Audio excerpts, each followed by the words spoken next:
IBPS PO prelims के paper चल रहे हैं। मेरा अभी है 22 अगस्त को थर्ड शिफ्ट में। Paper easy to moderate level है, ज़्यादा डिफिकल्टी नहीं है, बट आपको क्वेश्चंस को बहुत केयरफुली रीड करना पड़ेगा, क्योंकि आज है ना डीआई जो भी चल रही है ना, सब लोग यही बोल रहे हैं कि डीआई वाले सेक्शन में डीआई बहुत इजी है, क्वेश्चन की लेंथ इंक्रीज करोगे, जैसे 3-4 लाइनों में क्वेश्चन दे रखा है, बट उनका सॉल्यूशन बहुत इजी है। आरसी जो दे रखे हैं, आरसी मतलब लेंथ में अच्छे खासे हैं, लेकिन उनकी थीम अगर आपको समझ में आ जाता तो सारे क्वेश्चन आप अटेम्प्ट कर सकते हो। थीम बेस पे क्वेश्चन पूछ रखे थे उन्होंने ना।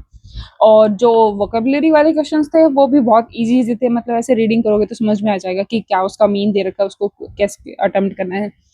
पजल्स बहुत बहुत इजी हैं, बस आपको पॉसिबिलिटी के साथ और अच्छे से सारी इन्फॉर्मेशन लिख के करना है। दो दो पॉसिबिलिटी में सारी कंप्लीट होती है, ऐसा नहीं है कि कोई 3 या 4 भी, क्योंकि पीओ की होती है उसमें थर्ड या फिर फोर्थ पॉसिबिलिटी बनवा लेते हैं बहुत सारी में, बट ऐसा कुछ नहीं है। और सबसे इम्पोर्टेंट चीज़, सब लोग ये बोल रहे थे कि फ्लैट फ्लोर वाली या फिर डबल रो वाली पजल्स मोस्टली देखने के लिए मिलेंगी, लेकिन अब तक की किसी भी शिफ्ट में वो आई ही नहीं है। तो ये एक पॉसिबिलिटी अच्छी हुई है कि हाँ भाई पेपर थोड़ा सा इजी रखा गया, वरना सब लोग यही बोल रहे थे कि एसबीआई पीओ से डिफिकल्ट ही रखेंगे, बट इजी है। और जो भी इंग्लिश वाला सेक्शन है वो मॉडरेट है, क्वांट वाला इजी टू मॉडरेट है, और रीजनिंग वाला इजी रखा है। ऐसा सीक्वेंस रखा है सारे में, तीनों जो अब तक की शिफ्ट हुए हैं सब में तीनों में ऐसे रखा है। अब देखेंगे फोर्थ शिफ्ट में कैसा क्या वो रखते हैं। मैंने पूरा बता दिया कि मेरे शिफ्ट में क्या क्या आया है, कितने मैंने अटेम्प्ट किए हैं, टोटल मैंने कितने अटेम्प्ट किए हैं। तो वीडियो के एंड तक जरूर देखना। वीडियो अच्छी लगी तो लाइक कमेंट और शेयर जरूर कर देना, और कमेंट करके बताना कि आपके शिफ्ट में कैसे क्वेश्चन आए थे और आपने कितने अटेम्प्ट किए। और आई थिंक पॉसिबिलिटी इसकी यही होगी कि 60 से 70 के बीच में इसकी कट ऑफ जाएगी, क्योंकि ज़्यादा इजी भी नहीं है तो ज़्यादा डिफिकल्ट भी नहीं है। यहाँ तक पॉसिबिलिटी है कि 60 से 70 के बीच में कट ऑफ जाएगी। सेक्शन है आज का जो 22 अगस्त उसकी थर्ड शिफ्ट का, जिसके अंदर इंग्लिश वाले सेक्शन में सबसे पहले आए थे और आरसी के 10 क्वेश्चन। मतलब इसमें 3 तो जो एंटोनिम सिनोनिम होते हैं वो होते हैं, एक इसके अंदर था जो कि फिलर वाला, और बाकी सारे जो आरसी बेस्ड क्वेश्चन आते हैं वो आए थे, मतलब 6 क्वेश्चन। 4 एरे के क्वेश्चन आए थे, एक जो सिंगल फिलर का आता है वो होता है। 6 क्वेश्चन थे जो क्लोज टेस्ट पे थे, और रिप्लेसमेंट वाले आए थे 4 क्वेश्चन, और कॉलम बेस्ड क्वेश्चन है शायद, आई थिंक 1 या 2 क्वेश्चन आए थे, और इसमें मैंने टोटल किए थे 23 अटैम्प्ट किए थे इसके अंदर। क्वांट वाले सेक्शन में चले तो इसमें 3 डीआई आई थी, 2 graph based DI, 1 caselet DI.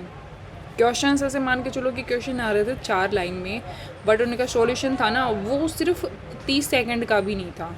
तो क्वेश्चंस को देखिए, ये डीआई को स्किप मत करना, बहुत इजी क्वेश्चन आए थे। और अर्थमेटिक का मैं आपको बता दूँ है ना, अर्थमेटिक में क्वेश्चन थे 1 वन लाइनर के, लेकिन है ना कुछ क्वेश्चन थोड़े से ट्रिकी थे इसके अंदर है ना, तो वो ध्यान रखना था कि आपको कौन से क्वेश्चन स्किप करने हैं, कौन से अटैम्प्ट करने हैं, कौन सा टॉपिक आपका अच्छा है। बाकी डूएबल थे, ऐसा नहीं है कि वो डिफ़िकल्ट थे।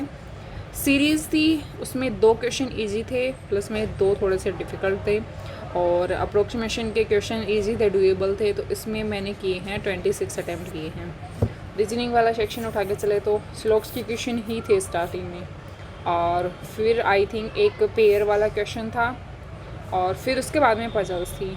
पजल्स और इनिक्विटी के क्वेश्चन थे, 3 से 4 क्वेश्चन थे। एक बॉक्स के साथ एक वेरिएबल था, एक फ्लोर थे, फ्लोर के साथ भी आई थिंक वेरिएबल था या नहीं था मुझे याद नहीं है ना, आई थिंक था इसके अंदर है ना। और सर्किल बेस थी जिसके अंदर 7 मेंबर थे, और ये थी एक, और ब्लड रिलेशन था इसके अंदर 3 क्वेश्चन थे इसके। एक जो ओड वन वो इवन वन वाला होता है ना, उसके अंदर एक क्वेश्चन उसका था। एक कैटेगरी बेस्ड पजल और थी, उसके आई थिंक 5 क्वेश्चन थे। तो ऐसे थी ये, और इसके अंदर मैंने किया था 24 क्वेश्चन अटैम्प्ट। तो टोटल हो गए मेरे 73, जो कि आई थिंक ठीक है। और पेपर का लेवल था इजी टू मॉडरेट लेवल था। ये है 22 अगस्त की थर्ड शिफ्ट का। ओके।